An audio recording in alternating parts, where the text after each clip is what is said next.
Assalamualaikum warahmatullahi wabarakatuh. Kembali lagi di channel Berita Mistis. Untuk kisah kali ini saya akan membawakan sebuah cerita dari tulisannya Dioseta. Sebuah kisah yang berjudul Kampung Mati Sekar Mayang. Dan sebelum kita lanjut ke ceritanya, tekan dulu tombol like video ini dan jangan lupa tekan juga tombol subscribe channel ini. Nyalakan juga lonceng notifikasinya agar tidak ketinggalan cerita-cerita lainnya dari channel ini. Dan buat teman-teman yang pengen membaca langsung ceritanya, nanti silahkan saja kunjungi linknya yang nanti akan saya sertakan di kolom deskripsi. Dan seperti apa untuk kisah kali ini? Langsung saja kita masuk ke ceritanya.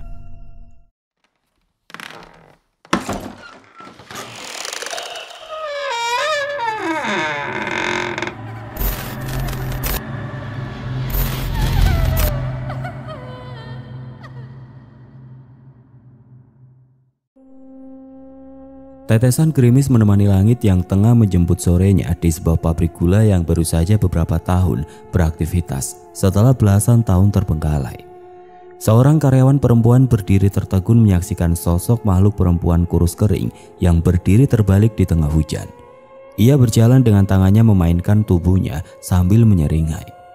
Takut, seketika perasaan cemas muncul saat mengetahui keberadaan sosok yang janggal itu. Karyawan itu pun tidak mampu menahan rasa merindingnya yang membuat tubuhnya kaku. Tapi itu hanya sementara. Setelahnya, sosok itu pun menghilang dan senyuman yang aneh terukir di wajah karyawan yang mulai terlihat pucat itu. Aroma kopi hitam tercium semerbak di pos pantau pabrik gula. Suara gerimis menemani sore terasa begitu tenang setelah pergantian shift. Baru saja Cahyo hendak menikmati kopinya yang baru siap itu, tiba-tiba salah seorang karyawan berlari tergesa-gesa ke arahnya. "Cahyo, stasiun penggilingan butuh bantuanmu," ucap Agus, salah satu karyawan di tempat mereka bekerja itu. Sabar Gus, kopinya baru mateng ini. Ayo cepat, darurat ini, ada kejadian lagi." Tanpa memperdulikan perkataan Cahyo, Agus menarik tangan Cahyo yang masih ingin menikmati sorenya selepas menyelesaikan shiftnya. Tidak mau pun Cahyo terburu-buru meletakkan gelasnya dan mengikuti permintaan Agus. "Apa meneh toh? Paling si Sri iseng lagi. Emang Danan kemana?" "Justru Danan yang minta aku manggilin kamu. Kayaknya dia juga kerepotan."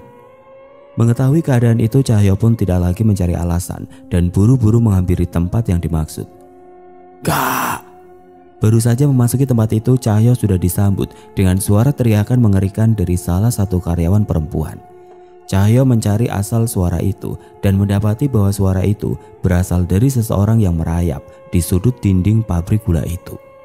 Mata perempuan itu melotot, wajahnya pucat dan semakin tirus, kulitnya mulai menghitam, pengaruh dari sosok yang merasukinya. "Bajigur, Wati kenapa? Demit apa mana itu?" Spontan Cahyo kaget melihat Wati, teman karyawannya, bertingkah seperti itu. "Kayaknya setan dari luar, Jul. Makanya aku manggil kamu buat mastiin." Cahyo mendekat memperhatikan sosok Wati yang wajahnya mulai terlihat semakin pucat dan mengerikan.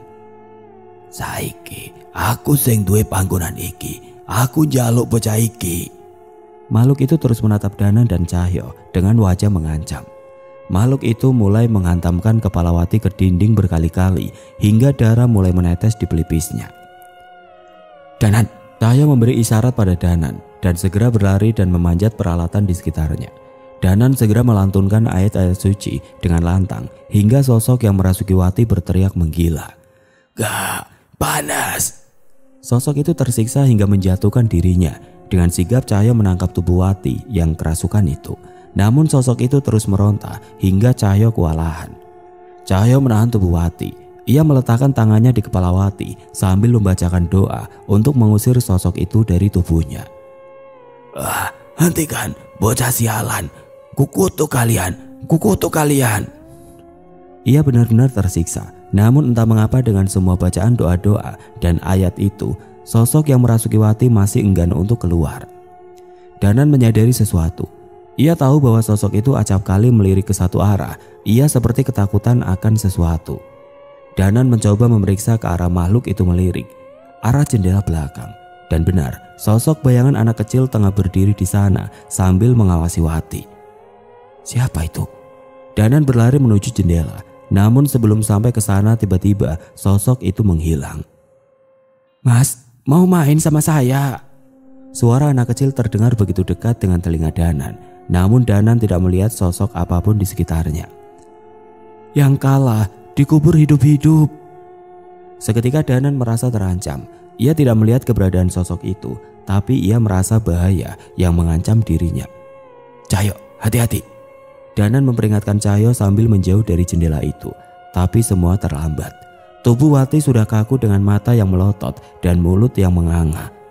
Roh itu sudah tidak menguasai tubuh Wati, namun ada yang ia ambil dari tubuh itu, Sukmawati. Di tengah kebingungan itu mereka melihat ke arah keluar dan menyadari langit sudah mulai gelap. Sosok setan perempuan itu pergi dengan berjalan terbalik dengan wajah ketakutan bersama sosok roh anak kecil di sebelahnya. Namun bukan itu yang mengerikan. Sukmawati yang tidak berdaya diseret oleh sosok setan bocah yang membuat Danan merasa terancam itu. Mengetahui Danan dan Cahyo hendak mengejar mereka, sang setan anak kecil itu menoleh. Wajahnya terlihat jelas di bawah rintikan hujan, wajah yang hancur dengan lubang mata yang bolong dan diisi oleh seekor ular. Kita main ya, Sukma mbak ini hadiahnya, saya tunggu di kampung Sekar Mayang sebelum pagi. Danan dan Cahyo segera berusaha mengabari Pak Le mengenai kejadian di pabrik gula. Namun ia tidak ada di rumah dan telepon genggamnya tidak dapat dihubungi. Gimana Nan? Pak Le tidak ada kabar. Cahyo mulai merasa cemas. Terlebih malam sudah semakin larut dan mereka tidak ingin gegabah mengikuti kemauan setan itu. Kalau memang tidak bisa dihubungi, ya sudah kita kesana saja. Gak mungkin juga kan kita ngebiarin keadaan Wati begini. Beberapa karyawan membantu Danan mengevakuasi tubuh Wati yang masih kaku. Bule yang mengetahui keadaan ini segera datang ke pabrik dan membantu merawat Wati. Kalau kalian mau pergi harus hati-hati, jangan lengah. Kalau Pak Le ada kabar, nanti bule suruh segera nyusul kalian. Cemas bule. Sepertinya ia khawatir jika kami mengikuti setan itu menuju desa Sekar Mayang. Namun ia lebih khawatir saat melihat keadaan Wati. Doain kami ya bule, semoga nggak terjadi hal-hal yang kita takutin. Balas Cahyo sambil segera berpamitan meninggalkan tempat itu. Jul, kenapa Nan? Sekarang bukan waktunya untuk ragu. Enggak, kamu jalan duluan. Berarti udah tahu kan kampung Sekar Mayang ada di mana? Lah iya, nggak tahu. Jawabnya dengan polos sambil menggaruk kepalanya. Bule, tolong doakan saya supaya bisa tahan dengan kelakuan Cahyo ya bule. Pamit Danan pada bule. Aduh duh, ya namanya nggak tahu. Danan pun menjewer telinga Cahyo dan membawanya ke pos keamanan. Biasanya mereka lebih paham mengenai desa-desa di sekitar sana. Kalau nggak tahu, ya nanya dulu, jangan banyak gaya. Desa Sekar Mayang hanya berjarak 30 menit dari pabrik gula. Namun saat mengetahui tentang desa itu dari salah satu karyawan, mereka mendapat kabar bahwa sudah jarang berjumpa dengan warga desa Sekar Mayang. Padahal desa itu adalah salah satu penghasil sayuran memasok di beberapa pasar di sekitar sana. Suara knalpot Vespa tua Cahyo terdengar menggema sepanjang perjalanan melintasi jalur-jalur pinggir perkebunan dan hutan. Namun tidak begitu lama mereka pun sampai di depan sebuah gapura yang menunjukkan nama sebuah kampung, Sekar Mayang. Kampung Sekar Mayang tidak terlalu dipadati penduduk. Rumah-rumah di sana saling memiliki jarak. Biasanya ada kebun dan lahan yang membatasi tiap rumah di sana. Lampu-lampu rumah menyala, namun lampu yang menerangi jalan benar-benar hanya sedikit. Masih terlihat beberapa warga yang menikmati kopi di teras rumah dan ada juga yang berpapasan dengan Danan dan Cahyo. Merasa suara motornya mengganggu, Cahyo pun memarkirkan motornya di tempat yang cukup luas. Kita harus kemana Nan? Kita sudah sampai di desa yang dikatakan makhluk itu. Danan masih terlihat bingung. Ia melihat sekitar namun tidak menemukan petunjuk apapun. Keadaan di sana sama saja seperti keadaan desa biasa di malam hari. Kita tanya warga desa yang masih bangun saja, Jul. Mereka mencari keberadaan warga desa tersebut. Ada beberapa anak yang masih bermain di sekitar pohon bambu dan rumahnya masih menyala. Dek, bapak atau ibunya ada? Tanya Cahyo pada anak-anak itu. Ya ada lah mas, emangnya saya yatim piatu. Mendengar jawaban bocah itu, Cahyo mulai merasa kesal. Tapi Danan dengan cepat menepuk pundaknya untuk memintanya sabar. Enggak gitu dek, ada yang mau kami tanyakan. Boleh dipanggilkan sebentar enggak? Enggak, balas anak-anak itu singkat. Nggak mukulin anak kecil buat ngasih pelajaran, dosa nggak sih? Saya mulai kesal dan menghampiri anak-anak itu. Danan berusaha menahan Cahyo, namun anak-anak kecil itu malah tertawa-tawa seperti meledek. Saat itu Danan mulai merasa ada yang aneh dengan keadaan di sekitarnya. "Jangan galak-galak mas, ntar keteknya bau kuda," ledek bocah itu lagi. Anak itu berlari menjauh ke kebun-kebun, dan seseorang anak perempuan masih tetap pada tempatnya. Ia masih menertawakan kami, namun sepertinya ia hendak mengatakan sesuatu. "Kalau mau ketemu bapak dan ibu, itu di atas."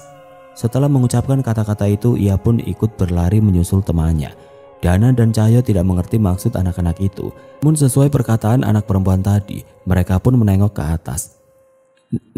Danan, Cahyo menyadarinya. Pohon bambu yang mereka lihat berada di sekitar mereka bukanlah pohon seperti yang mereka kira. Jauh di atas mereka ada orang-orang yang terlihat begitu tinggi dengan menaiki enggrang setinggi pohon bambu. Wajah mereka terlihat begitu pucat, tidak seperti manusia pada umumnya. Mereka berayun-ayun dan berjalan sedikit-sedikit dengan enggrang yang mereka naiki. Apa yang mereka lakukan, Jud?" Danan mulai waspada, namun makhluk-makhluk itu seperti tidak berniat melakukan apapun pada mereka. Suara anak kecil itu terdengar lagi menertawakan Danan dan Cahyo. Saat itulah mereka tersadar bahwa mereka berada di tempat yang mereka tuju. "Berarti sedari tadi yang kita lihat bukan manusia," ucap Danan. Cahyo setuju. Mereka pun melihat sekitar dan menyadari pemandangan yang berbeda. Tiba-tiba rumah yang mereka lihat berubah menjadi tua dan sudah ambruk. Tidak ada lampu-lampu yang menyala, namun bulan purnama bersinar begitu terang, menyinari desa yang mulai berkabut itu. "Kampung ini sudah mati," ucap Cahyo. Mereka pun berjalan dengan hati-hati menghindari makhluk-makhluk yang berdiri di atas enggrang itu. Mereka mengikuti arah anak-anak itu sambil mengawasi sosok-sosok yang berada di atas bambu itu akan mengincar mereka tiba-tiba. Saat makhluk-makhluk itu tidak terlihat lagi dari pandangan mereka, mereka pun mempercepat langkahnya mengikuti suara tawa anak-anak kecil itu. Tawa itu terdengar di antara hutan-hutan berkabut di sekitar mereka. "Ini makin gak beres, Nan." "Terus gimana? Kita balik?" Enggak mungkin kita ninggalin Wati. Kita harus bawa pulang Sukmawati." Cahyo masih kukuh dengan pendiriannya. Mereka pun melanjutkan perjalanan dan mulai mendengar suara keramaian tidak jauh di hadapan mereka. "Gantian aku yang lompat." "Sekepalanya." "Jangan curang." Suara anak-anak terdengar begitu ramai malam hari, dan saat itu suasana benar-benar berkabut. Sudah jelas itu bukanlah suara anak-anak manusia. "Roh anak yang menculik Sukmawati mungkin ada di antara mereka," harap Cahyo. Danan mengangguk mengharapkan hal yang sama. Ia masih mengingat wajah roh anak kecil di pabrik gula yang mengerikan dan bahkan mampu membuat setan yang merasuki Wati itu ketakutan. "Mas." Belum sempat mereka melangkah lebih jauh, tiba-tiba terdengar suara anak yang memanggil mereka dari belakang. Danan dan Cahyo menoleh, dan seketika mereka tersentak saat melihat sosok di belakang mereka. Dari balik kabut tiba-tiba muncul sosok anak bertubuh kurus jangkung yang sedikit lebih tinggi dari mereka. Ia memeluk sebuah kepala di dadanya. "Tinggalkan kampung ini selagi sempat," sosok itu berkata tanpa mencoba mendekat. Danan dan Cahyo melongo melihat sosok yang membuat mereka setengah merinding. Mereka tahu anak jangkung itu bukan hantu biasa, namun mereka cukup lega saat tahu setan itu tidak berniat menyakiti mereka. "Apa maksudmu? Itu kepala siapa?" Danan mencoba memperjelas maksud setan itu. "Ini kepala adikku. Kalian pergilah, kecuali kalian ingin menjadi bagian dari kami." Sosok itu berbalik dan berjalan ke dalam kabut dan perlahan menghilang. "Adik." Cahyo mengerutkan dahinya. Ia mulai menebak-nebak mengenai desa ini. "Waktu kalian tidak banyak." Tiba-tiba wajah sosok itu muncul lagi dengan tiba-tiba sambil berteriak tepat di sebelah wajah Dana dan Cahyo. Mereka yang kaget pun terjatuh lemas. Namun sosok itu kembali menghilang begitu saja, meninggalkan mereka. Wajah Dana dan Cahyo pucat. Mereka tidak menyangka dengan kemunculan sosok itu. Mereka pun mengatur nafas sebelum kembali berdiri dan memutuskan apa mereka akan mengikuti keinginan setan itu. "Sepertinya sesuatu yang mengerikan terjadi terhadap warga kampung ini," ucap Cahyo. "Benar, mungkin mereka bukan bersarang di sini, tapi mungkin saja mereka memang sudah ada di sini semenjak mereka hidup." Danan dan Cahyo mulai bimbang. Mereka memikirkan semua kemungkinan. Kita lanjutkan, tanya Cahyo. Ya, tapi perkataan setan tadi juga jangan sampai kita abaikan. Jangan lengah. Mereka pun kembali melangkah menuju asal suara anak-anak itu. Samar-samar Danan dan Cahyo merasakan bahwa sosok tadi masih berada di sekitar mereka dan mengawasi mereka. Pegangnya kurang tinggi, kebanyakan gaya kamu, nanti jatuh. Saat mereka menembus kabut, mereka disambut dengan pemandangan anak-anak kecil yang sedang asik bermain di bawah cahaya bulan dan diselimuti kabut. Sayangnya anak-anak yang mereka lihat semua berwajah pucat dan berpakaian lusuh. Luka borok dan tubuh yang meneteskan darah menghiasi tubuh mereka. Habis leher, sekepala ya. Gimana caranya? Aku gak punya kepala. Mereka berjalan melintasi anak-anak itu. Walau sering berurusan dengan setan di pabrik gula, tapi pemandangan itu tetap saja membuat mereka terganggu. Terlebih keberadaan mereka berdua mengganggu permainan mereka. Saat mereka melintas, anak-anak itu berhenti bermain dan memandang sepenuhnya ke arah Dana dan Cahyo. Permisi, numpang lewat ya. Anak-anak itu tidak menggubris dan terus memandangi mereka berdua. Namun saat sampai di tengah-tengah mereka, salah satu anak itu mulai berbicara. Mas, ikutan main yuk. Dek. Seketika perkataan sederhana itu membuat mereka khawatir. Enggak Bi. Belum sempat Cahyo menjawab, ia merasa ada sesuatu yang salah. Mereka sadar bahwa jika mereka salah menjawab, sesuatu yang buruk mungkin terjadi pada mereka. Cahyo menyikut Danan. Ia mengharapkan Danan bereaksi atas keadaan itu, namun Danan pun masih memikirkan itu. Kalau kita tolak, mereka bisa marah dan mungkin saja kita nggak bisa pergi dari sini. Tapi kalau kita terima, kita nggak tahu keadaan Wati, bisik Danan. Tatapan makhluk-makhluk itu pun mengikuti mereka berdua. Kami mencari anak-anak seperti kalian yang membawa Sukma teman kami. Apa kalian tahu? Danan mencoba mengutarakan maksud mereka berada di sana. Setidaknya pertanyaan mereka mungkin bisa mengalihkan roh anak-anak. Pasti, dia juga ikut main. Mereka pun menoleh ke salah satu arah di antara salah satu pohon. Ada satu pohon besar di sana yang tertutup kabut. Saat kabut itu menipis, barulah terlihat sosok orang-orang berwajah pucat tergantung tidak beraturan di pohon itu. Melu dolanan yuk mas. Dari salah satu atap rumah seorang anak memaksa mereka. Dana dan Cahyo benar-benar melihat pemandangan yang gila. Mereka pun sadar bahwa sosok makhluk yang di atas enggrang dan yang tergantung di pohon tua itu adalah Sukma orang-orang yang bermain bersama mereka. Menyadari hal itu, Dana dan Cahyo mulai membacakan doa-doa dan ayat suci sambil berjalan menjauhi anak-anak itu. Seketika saat itu juga wajah mereka berubah menjadi beringas. Setan anak-anak itu terus melotot ke arah Dana dan Cahyo penuh ancaman. Namun mereka seolah tidak berani mendekat.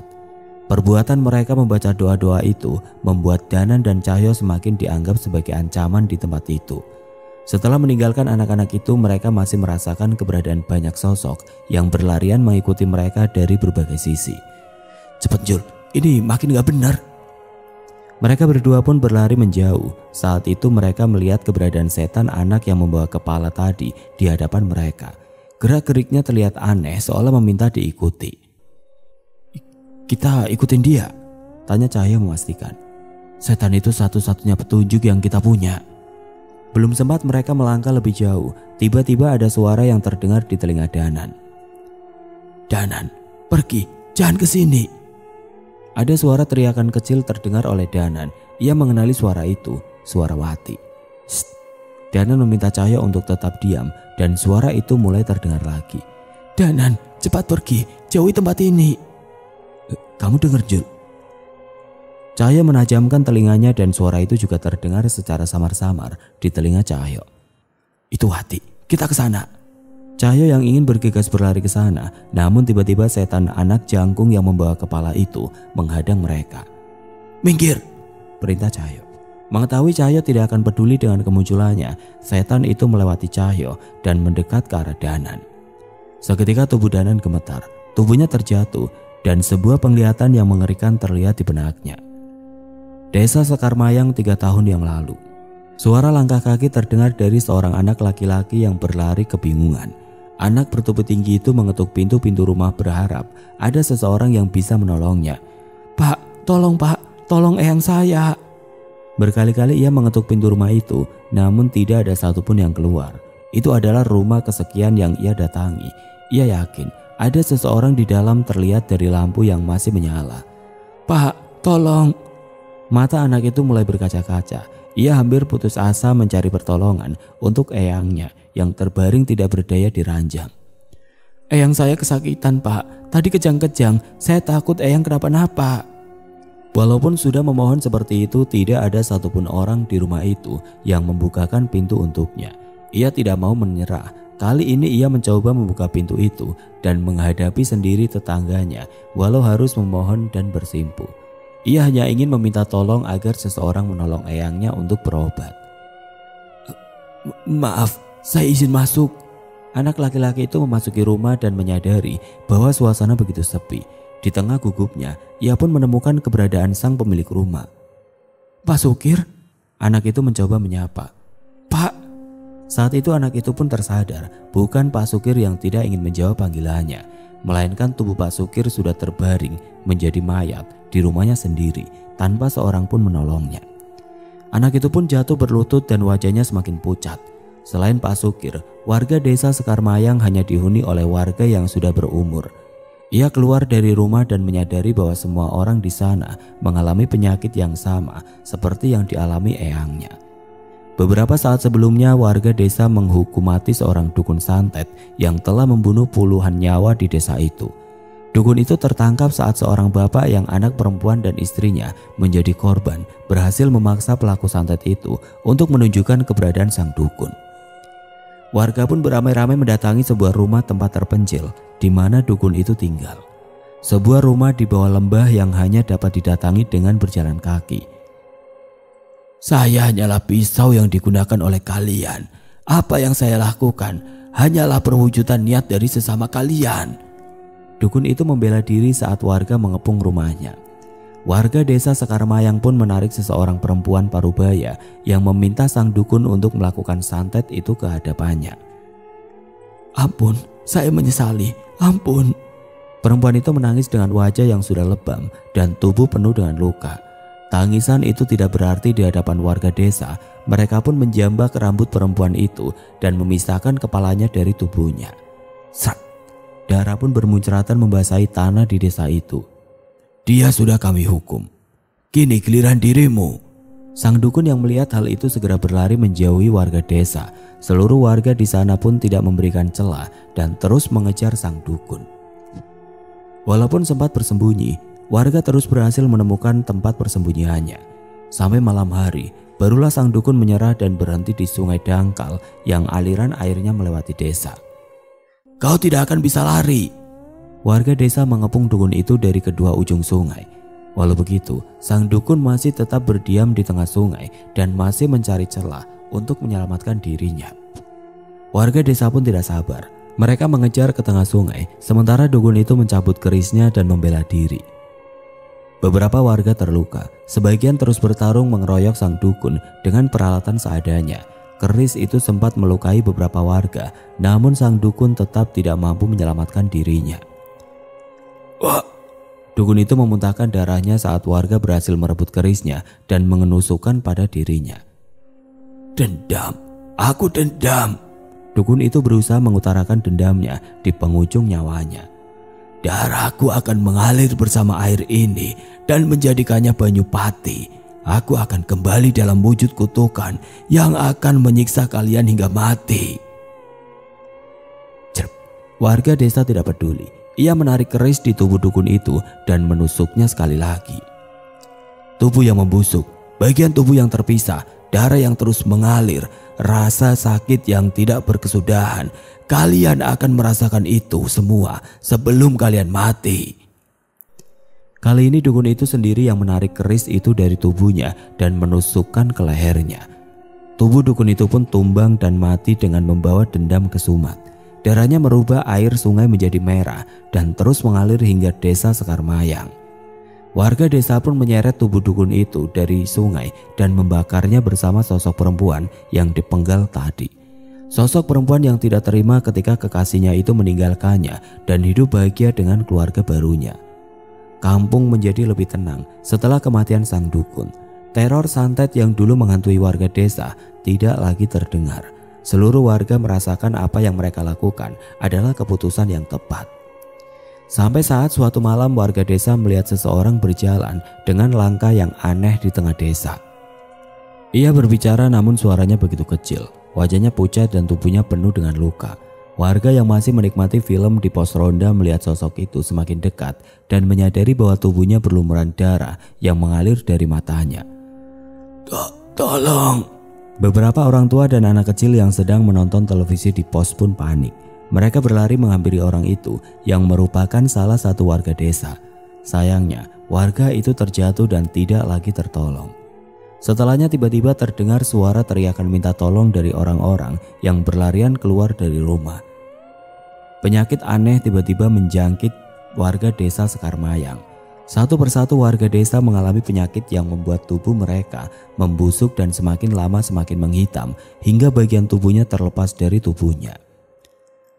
Sebagian warga desa mencoba meminta pertolongan dari warga desa lain, namun saat mengetahui gejala itu, tidak ada satupun yang mau menolong. Desa Sekarmayang pun dianggap tengah terjangkit wabah penyakit kusta. Lebih kejam lagi, warga desa lain menutup akses jalan desa Sekarmayang yang sudah sulit itu hingga mereka tidak bisa lagi meninggalkan desanya. Satu persatu warga desa mati karena penyakit aneh itu. Ada yang mengatakan itu wabah. Ada yang mengatakan penyakit itu disebabkan oleh kutukan sang dukun yang membuat siapapun yang meminum air di desa akan mengalami penyakit yang sama. Anak-anak melihat eyang dan keluarga mereka mati dengan mengerikan lebih dulu. Harapan mereka adalah orang tua mereka yang bekerja di luar kota kembali untuk menolong. Sayangnya, itu tidak terjadi. Anak-anak itu menghabiskan sisa hidupnya dengan bermain menghibur dirinya untuk menahan rasa lapar dan sakit yang mereka rasakan. Halim adikku sudah mati pas main tadi, ini kepalanya, ucap seorang anak yang tubuhnya pun sudah membusuk dan mungkin tidak mampu bertahan lebih lama lagi. Halim, anak jangkung itu hanya terus menangis sambil memeluk kepala adiknya yang terpisah setelah tubuhnya membusuk. Ia mati setelah seluruh teman-temannya mati. Setidaknya mereka mati sambil bermain mainan kesukaannya. Air mata Danan menetes tepat setelah mendapatkan kesadarannya kembali. Ia tidak mampu menahan kesedihannya dan memukulkan tinjunya ke tanah. Sialan. Kamu melihat sesuatu, Nan? Danan mengusap air matanya, namun ia masih berjuang menahan kesedihannya. Kutukan Banyupati menyerang desa ini. Seluruh warga desa mati. Anak-anak itu bermain di akhir hayatnya untuk mengalihkan rasa sakit dan kesedihan mereka. Mendengar ucapan Danan, Cahyo merasakan perasaan yang sama. Jadi mereka warga desa ini? Danan mengangguk. Keluarga mereka mati lebih dulu. Desa ini dianggap terkena wabah kusta dan warga desa lain menutup akses di desa ini. Anak-anak itu terjebak sampai akhirnya mati. Kini Danan dan Cahyo mulai mengerti apa yang terjadi di sana. Danan pun menghampiri sosok anak jangkung bernama Halim yang memberikan penglihatan padanya saat itu. Kau ingin pergi lebih dulu? Tanya Danan dan bersiap untuk membacakan doa menenangkan Halim. Aku pergi jika teman-temanku pergi. Aku mengerti. Aku janji mereka akan pergi dengan tenang. Cahyo membacakan rangkaian ayat-ayat suci dan menyentuh kepala adik Halim yang berada di pelukannya. Ada kekuatan dari roh Wanasura yang mengalir ke kepala itu. Tiba-tiba tubuh roh adik Halim kembali dan ia bisa berdiri berdampingan dengan kakaknya. Mas Halim, sosok anak perempuan itu tersenyum melihat kakaknya. Tunggu sebentar ya, setelah ini kalian akan pergi dengan tenang. Mainlah dulu dengan kakak dan teman-temanmu. Roh anak perempuan itu pun mengangguk sambil tersenyum. Kedua roh anak kecil itu menghantar kepergian Danan dan Cahyo memasuki sisi terdalam dari kampung mati itu. Kabut mulai menipis menyambut kedatangan Danan dan Cahyo. Alih-alih pemandangan sebuah desa, mereka disambut dengan sekumpulan keranda bambu yang berserakan di tengah hutan. Danan, pergi. Danan, jangan mendekat ke sini. Suara Wati terdengar dari salah satu keranda itu. Ia benar-benar ketakutan dengan segala pemandangan mengerikan yang ada di sekitar mereka. Di keranda yang lain terlihat sukma-sukma lain yang terperangkap dan tidak mampu berbuat apapun. Sementara di ujung tempat itu terlihat anak kecil yang mendatangi mereka ke pabrik gula. Sudah, kami sudah datang. Bebaskan mereka. Alih-alih mendapatkan jawaban dari anak kecil yang tidak memiliki mata itu, mereka justru mendengar suara dari belakang. "Kita belum main, Mas." Kali ini kepala anak kecil yang menggantung turun begitu saja menyambut mereka. Dana dan Cahyo menjaga jarak saat menyadari bahwa mereka tengah dikepung. "Biarkan kami memulangkan kalian dengan tenang, jangan sakiti siapapun." "Kami belum ingin tenang, kami hanya ingin senang," tawa anak tanpa mata itu. Malam tidak hanya tersisa sejenak. Seandainya mereka gagal, maka sukma orang-orang yang terjebak di desa itu tidak dapat lagi kembali ke tubuh mereka saat matahari telah terbit. "Apa mau kalian?" "Main, tapi kalian harus membuktikan kalau kalian pantas bermain dengan kami." Hantu anak itu pun berdiri dengan kekuatan hitam yang mengelilingi tubuhnya. Dengan satu acungan tangan, sosok setan perempuan yang meneror pabrik gula sebelumnya muncul. Sayangnya, ia tidak sendiri. Ia datang bersama beberapa pocong dan arwah gentayangan. "Sialan, kita dipermainkan." Danan melihat wajah Wati yang benar-benar pucat. Pemandangan itu pasti terlihat begitu mengerikan di mata seorang yang awam dengan hal gaib seperti Wati. Dalam sekejap, sosok setan wanita berdiri kayang dan mendekati Danan. "Darah, darah." Setan itu berteriak dan mencoba menggigit Danan, namun Danan dengan sigap menghindar. Ia menarik sebuah keris dari sukmanya dan mempersiapkan kemungkinan terburuknya. Brak! Belum sempat bertindak, di sekitar Danan terjatuh tubuh-tubuh yang terbungkus kain kafan. Perlahan tubuh itu menggeliat dan berusaha untuk berdiri. "Mati, ora iso obah." Suara anak-anak kecil itu terdengar tertawa melihat tubuh-tubuh pocong yang bergeliat itu. "Yen obah, medeni bocah, melayu." Setan anak-anak itu pun berlarian di sekitar Dana dan Cahyo, sementara pocong dan setan-setan suruhan anak tanpa mata itu berusaha mengincar Dana dan Cahyo. "Pergi!" Danan menebaskan kerisnya. Sayangnya setiap tubuh itu terkoyak, mereka akan terus kembali bangkit dan menyerang Danan dan Cahyo lagi. "Ah, minggir, Wanasura!" Seketika suara raungan terdengar dari tubuh Cahyo. Suara itu disambut dengan suara-suara kera yang mendekat, menyambut suara roh kera ala Swanamarta yang berdiam di tubuh Cahyo. Cahyo menghantamkan tinjunya kepada pocong-pocong yang mendekat. Satu persatu dari mereka terpental. Danan tidak membuang waktu dan segera membacakan doa-doa pada setiap serangannya agar serangannya bisa berdampak pada makhluk-makhluk itu. Tanpa disadari, sosok pocong menjilat luka Danan. Ia pun segera berbalik dan menggenggam kepala pocong itu sambil membacakan ayat-ayat ruqyah. "Panas, panas!" Pocong itu kesakitan. Ia terbakar sebelum airnya musnah dari pandangan Danan. Danan menyadari lukanya menghitam. Air liur pocong itu membuat rasa gatal yang amat sangat di lukanya. "Kumpulkan mereka di satu tempat," perintah Danan sambil membaca doa untuk menutupi lukanya. Cahyo tidak menahan diri. Ia mengamuk menghantam makhluk-makhluk yang mendekatinya. Ia tidak segan-segan memisahkan kepala setan wanita itu hingga mencabik-cabik pocong-pocong itu. Ia sangat tahu bahwa serangannya hanya mampu mengulur waktu saja sampai setan-setan itu berhasil ditenangkan oleh Danan. "Sial, mereka terus berdatangan." Danan terlihat pucat. Lukanya semakin parah, namun ia terus berusaha untuk tenang sambil membacakan doa-doa yang mampu memusnahkan setan-setan itu. "Panas, panas!" Suara teriakan setan itu bersautan dengan suara anak-anak kecil yang terus tertawa sambil berlari dan bermain di antara keranda-keranda itu. "Mikir, sebanyak apa setan-setanmu, bocah sialan?"